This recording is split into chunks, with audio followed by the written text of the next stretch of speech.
Hello दोस्तों, मैं ब्रजेश कुमार हरवार, एक बेटिंग अभ्यर्थी। मेरे इतिहास विषय से, हिस्ट्री से 28 बेटिंग लगी हुई है। मैं आपको सिर्फ वीडियो के माध्यम से बताना चाहूँगा कि कुछ लोग, कुछ बेटिंग अभ्यर्थी हैं जो बहुत कन्फ्यूज हैं। बहुत ज़्यादा वो इस न्यूज़ को सुन रहे हैं, उसको देख रहे हैं, और कहीं न कहीं वो जो उनका जो अपन की प्लानिंग है 8 नवंबर की, कहीं न कहीं उससे भ्रमित हो रहे हैं। गाइस, आप लोग किसी भी कोई भ्रामक न्यूज़ के पर मत जाइए, क्योंकि सब लोग व्यू के चक्कर में हैं, कुछ ना कुछ उठा के ये लिस्ट है, कहूँ वो लिस्ट है, कहूँ बैकलॉग की है, कहूँ ऐसा है, कहूँ हमारे पद खाली नहीं है। उससे डिमोटिवेट हो रहे हैं। तो आप लोग, सब लोगों का, जितने बेटिंग अभ्यर्थी है, सब लोगों का सिर्फ एक ही एक टारगेट है। वो टारगेट क्या है? 8 नवंबर। 8 नवंबर को हम लोगों को वहां पर जाके अपना रिकॉर्ड तोड़ना है। अगर यदि आप लोगों ने वहां जाके रिकॉर्ड तोड़ दिया ना, यदि आपने अपना अधिकार वहां पर मतलब बताने के लिए हक पर खड़े हो गए ना, तो समझ लो अपना काम पूरा बन गया है। अभी सिर्फ और सिर्फ आपको सिर्फ एक चीज पर फोकस करना है। 8 नवंबर महाआंदोलन में भागीदार होना, वहाँ पार्टिसिपेट होना, वहाँ पर अटेंडेंस लगाना, यही है। कुछ हैं जो अभी मैंने जो पिछले वीडियो अपलोड किया था, उसमें कमेंट बॉक्स में लिख के आ रहे हैं कि सर जी, सुनने आ रहा है कि जो 4,000 बेटिंग पे होगी क्या? 4,000, 4,500 कुछ पद शो हो रहे हैं, इस पे क्या बेटिंग क्लियर होगी क्या? तो और कोई कुछ बोल रहा है ऐसे कि सर 4 संतान में होगी क्या बेटिंग क्लियर? गाइस, अपन का सिर्फ और सिर्फ मेन उद्देश्य है बड़े गेम पद वृद्धि।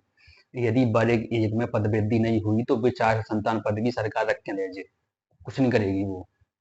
अपन का मेन उद्देश्य क्या है? वर्ग एक में पदवृद्धि करवाना। उसके लिए अपन को तत्पर रहना है, लड़ना भी है। और तो आप जी भ्रामक न्यूज पे मत जाइए, क्योंकि कुछ जो न्यूज चैनल वाले हैं जिनको व्यू चाहिए, लाइक चाहिए, तो सब्सक्राइब चाहिए, तो वो तो करेंगे ही जी। यहाँ का लिस्ट उठा ली उन्होंने, कब नोटिफिकेशन थोड़ी पड़ा डीपीआई का, उन्हें कुछ पता ही नहीं है। ठीक है, तो आप लोगों को, सबको इस भ्रामक न्यूज के चक्कर में बिल्कुल नहीं फंसना है। आप जितने बेटिंग अभ्यर्थी हैं, सब लोगों का सिर्फ एक ही मेन गोल है। वो क्या है? 8 नवंबर में वहां पर भागीदार होना, बढ़ चढ़ के हिस्सा लेना, और अपनी नौकरी, अपनी जॉब सिक्योर करना। यदि पद वृद्धि नहीं हुई तो एक बेटिंग भी क्लियर होने वाली नहीं है, ये ध्यान देना आप लोग। जिन लोगों को अभी एज में रिलैक्सेशन मिला है ना, जो लोग मतलब 3 साल का जिन लोगों को मिला है, तो पता चला है कि सरकार 4 संतान वैकेंसी उनको दे रही है। क्या बचा फिर आपके पास, जी बताइए? और उसमें भी जो 4 संतान है, 5-5, 6-6, 8 बेटिंग क्लियर हो जाएगी। जो बेटिंग अभ्यर्थी 20 है, 25 है, 50 है, 100 है, 400, 500 आ जाता क्लियर, उसका तो कुछ होने वाला नहीं है। बताइए अब, जो आप आशा लगा के बैठे हुए हैं। तो हम सबका सिर्फ एक ही मोटिव है, वो मोटिव है सिर्फ भोपाल में 8 नवंबर को उपस्थित होना। ये आपका मोटिव सबका यही है। तो आप लोग बस भ्रामक जानकारी बिल्कुल मत पढ़िए। मैं इस वीडियो के माध्यम से बस, मुझे ये वीडियो बनाना इसलिए पड़ रहा है कि बहुत सारे ग्रुपों में ग्रुपबाजी चल रही है कि सर, अभी जैसे कोई ने रात के डिस्कस चला है कि 28 तारीख आ गई है। ठीक है, 28 तारीख होगी, बट होगी जितने स्तर पर वो करवा लें तो वो बेटर है। बट 8 नवंबर का लास्ट है, इसके बाद फिर कुछ होने वाला नहीं है।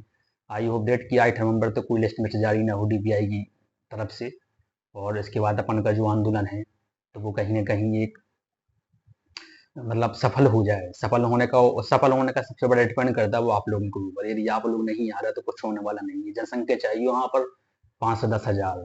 अगर इतनी जनसंख्या वहां पर पहुंच गई ना, तो 8 नवंबर को सिर्फ और सिर्फ एक ही नारा गूंजेगा पूरे भोपाल भर में: वर्ग एक में पद वृद्धि, वर्ग एक में पद वृद्धि।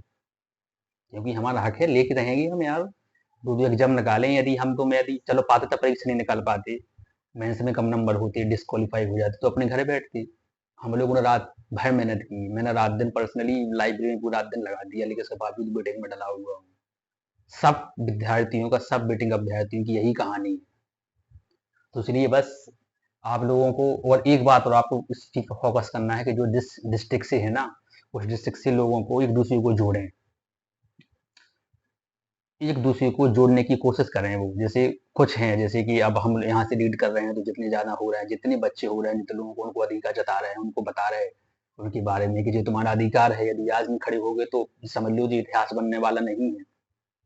आप यदि अपने परिवार के लिए, अपने माता पिता के लिए नहीं लड़ सकते हैं ना, तो फिर कुछ नहीं होने वाला। फिर बताइए आप। तो इसलिए आप लोगों को क्या करना है? डिस्ट्रिक्ट लेवल पे एक दूसरे को जोड़ना है, ग्रुप बनाना। इस टाइप पे ग्रुप बनाइए आप।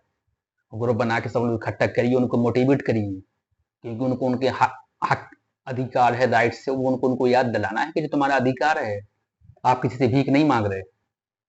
ठीक है गाइस, तो बस आप लोगों को ये जरूर करना है 8 नवंबर के पहले पहले सब लोग जितने भी मीटिंग अभ्यर्थी सब लोगों को सब बिल्कुल विनती है हाथ जोड़कर कि आप लोग जितनी बहनें भैया सब लोग को एक दूसरे को जोड़ें, एक लोगों को इकट्ठा करें। और कुछ हैं जो बिल्कुल जैसे कि कुछ रीवा की कुछ कुछ बहनें हैं, कुछ मुरैना की वो गुड़िया हैं, वो भी देखो कितनी मतलब मेहनत कर रही हैं। वो हर आंदोलन में भाई हैं, वो पापा के साथ हैं। हर आंदोलन में भी उन दोनों को ज्ञापन भी दिया 22 अक्टूबर को, उनकी फोटो भी सामने आई थी। तो कुछ ऐसे बच्चे हैं जो बिल्कुल कि हमेशा स्टार्ट से लगे हैं, 1 मार्च से अभी तक कंटिन्यू लगे हैं। 1 मार्च को गए थे हम लोग पहला आंदोलन करने के लिए भोपाल में। कुछ ऐसे विद्यार्थी वो कंटिन्यू लगे हैं, ऐसा नहीं है कि उनको 4 वैकेंसी 10 में कैसे मिल जाए, जगह मिल जाए, जॉब मिल जाए, उनको भी एक ही मिल रहा है। और कुछ ऐसे हैं जो बिल्कुल गद्दे भी हुए हैं, जो सोच रहा है कि जिसकी 5-10 मीटिंग है ना, वो सोच रहा है कि हमें क्या करना है यार, जब ऊपर वाला इतना इतना मेहनत कर रहा है, वो सब कर रहा है, तो यदि ऊपर वाले की बेटिंग क्लियर होगी 100-200 तो हमारी तो पहले हो जाएगी। गाइस आप लोग सुन लो, एक बेटे की भी क्लियर नहीं होगी, एक बेटिंग क्लियर नहीं होगी यदि वर्ग एक में पद वृद्धि नहीं हो रही है। आप किस भांग खा के सोए हुए हो, समझिए आप अपने अधिकार को। इसलिए आप लोगों से बस हाथ जोड़ के विनती है कि 8 नवंबर को आप लोग बिल्कुल रिकॉर्ड तोड़ दें।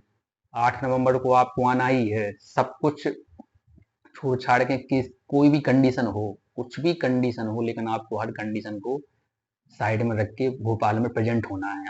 आप लोगों को सिर्फ आना है, लीडर्स हम लोग सब सामान लेंगे, जो करना है वो हो जाएगा, लेकिन आप लोगों को अपनी उपस्थिति देना है और जोड़ना है एक दूसरे को। जोड़िए आप, पता लगाइए, एक दूसरे से बोलिए कि आपके आपके कांटेक्ट में कौन है, कौन बेटिंग अभ्यर्थी, यदि उसकी 1000 बेटिंग भी है। हमारे संग हमारे जो चंद्र प्रकाश भाई साहब हैं, उनकी बेटिंग 1200 बेटिंग इंग्लिश से, वो हर हर आंदोलन में गए हैं। छतरपुर से जो चंद्र प्रकाश साहू हैं, वो हर आंदोलन में गए हैं, वो पार्टिसिपेट किया। हम लोगों ने विज्ञापन दिया था तो भी साथ में खड़े रहे, वो जब बुलाते तुरंत आ जाते हैं वो। तो उनकी 1200 बेटिंग इंग्लिश से, वो इतनी ताकत बनाए हुए है। एक बहन जो ज्योति तोमर मैम, वो दिल्ली गई थी, उनकी 1000 बेटिंग है। बताइए आप, उन लोगों से कुछ सीख लीजिए, उनसे मोटिवेट होइए आप। जब भी लोग लड़ रहे हैं तो आप लोग यार क्यों, जो पास में बैठे हुए उनको तोड़ पे ले आना चाहिए, तुम तो और बिल्कुल बगल में बैठे हुए हैं। तो कुछ ऐसे ऐसे अभ्यर्थी हैं जिनकी अगर कम बेटिंग है, तो वो लोग इसलिए मतलब दबे हुए बैठे हुए कि हमें क्या करना है यार, जब ज्यादा बेटिंग वाला लड़ रहा है तो हमारी तो बेटिंग क्लियर हो जाएगी। ऐसा कुछ होने वाला नहीं है। यदि वर्ग एक में पद वृद्धि नहीं हुई तो एक बेटिंग क्लियर भी नहीं है। और वो डिपेंड करता है आप लोगों के ऊपर, आप लोग वहां जाके भोपाल में कितनी पार्ट मतलब कितने लोग वहां पे जा रहे हैं, कितनी अपनी हक को जता रहे हैं। बस आप लोगों को सिर्फ और सिर्फ प्रेजेंट होना है। आप लोगों को प्रेजेंट होइए और 100% अपन की जीत होगी। अपनी की जीत होगी। जब वहाँ पर हजारों में जनसंख्या भोपाल में रहेगी ना, तो कहीं ना कहीं मोहन सरकार को, शिक्षा मंत्री को आके आना ही पड़ेगा कि यार 100 में बात सही है। वो हमें लोगों की बात माननी पड़ेगी, क्योंकि अपने पास रिकॉर्ड सामने है यार। 2018 की थर्ड काउंसिल नहीं करवाई उन लोगों ने, बेपद खाली है। 9000 पद भरे थे कछु, वो सारे पद खाली वो है। और जब से इसके बाद, तब से भी तो पद खाली हुई होंगी ना। और 34-35 हजार वैकेंसी उसमें शो कर रही है, पता नहीं कितनी है, कल एक में ना हो वैकेंसी, जी किसको पता है आंकड़ा। क्योंकि हर जगह के स्कूल बंद होते जा रहे हैं, सरपंच ताला लगा रहे हैं, सब आप सबको पता है इस चीज के बारे में। बच्चे आके अनशन कर रहे हैं, मांग कर रहे हैं कि टीचर नहीं है, टीचर नहीं है, हम परेशान हैं। स्कूल का रिजल्ट खराब आ रहा है, 10-12 का सबसे खराब रिजल्ट आया अभी तक अब का इस ईयर का। तो रिक्वायरमेंट है टीचर की 100% टीचर, लेकिन वो तो क्या है कि जो सरकार है वो पट्टी बांधे बैठी हुई है, पट्टी बांधे हैं वो। तो उसके कहीं ना कहीं जिम्मेदार हैं हम सब, क्योंकि हम सबके पास अधिकार होने के बावजूद भी हम लोग नहीं लड़ रहे हैं। तो बस आप लोगों से हाथ जोड़ कर विनती है कि आप लोग बस 8 नवंबर को आइए और एक दूसरे को जोड़िए। और बस आप तो वहां जाके गिर जाइए, अपन वहां से अपना हक लेके रहेंगे। जी मुझे अपने बागेश्वर वाले बालाजी सरकार पर बहुत विश्वास है, वो हम लोगों की सबकी अर्जी सुनेंगे। जो अर्जी मैंने वहां लगाई हुई वो 100% वहां पर सफल होगी।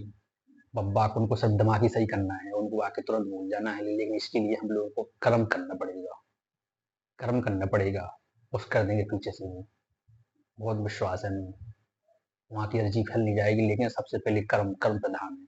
तो आप लोग सब 8 नवंबर को आइए और बस हम लोगों की जीत होगी, होगी और होगी। कमेंट बॉक्स में सब लोग अपनी जो बेटिंग है वो बेटिंग भी नीचे लिख सकते हैं, कि दूसरों को सुझाव भी दे सकते हैं वो। कमेंट बॉक्स में जो आपको ऐसा कुछ लगे तो कमेंट बॉक्स में आप ज़रूर लिखिए, आप अपने ओपिनियन लिखिए और उस पे भी आगे कैसे वीडियो बनाया जाएगा 8 नंबर के पहले।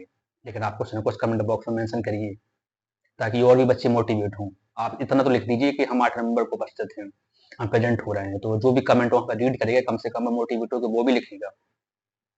कमेंट में आप प्लीज़ मेंशन करिए। मेरा मतलब ये नहीं है कि सब्सक्राइब और कमेंट, मेरा मतलब सिर्फ़ ये है कि दूसरे लिंक हो सकें, एक दूसरे से उससे जुड़ सकें और अपने इस अभियान को सफल बनाएँ। तो कमेंट बॉक्स में आप लिखिए और बस अपन 8 तारीख को वहाँ चलते हैं, 100% अपन को वहाँ जीत मिलेगी, अपन सफल होंगे, ऐसा मुझे बहुत विश्वास है। जय श्री राम, जय बागेश्वर धाम सरकार।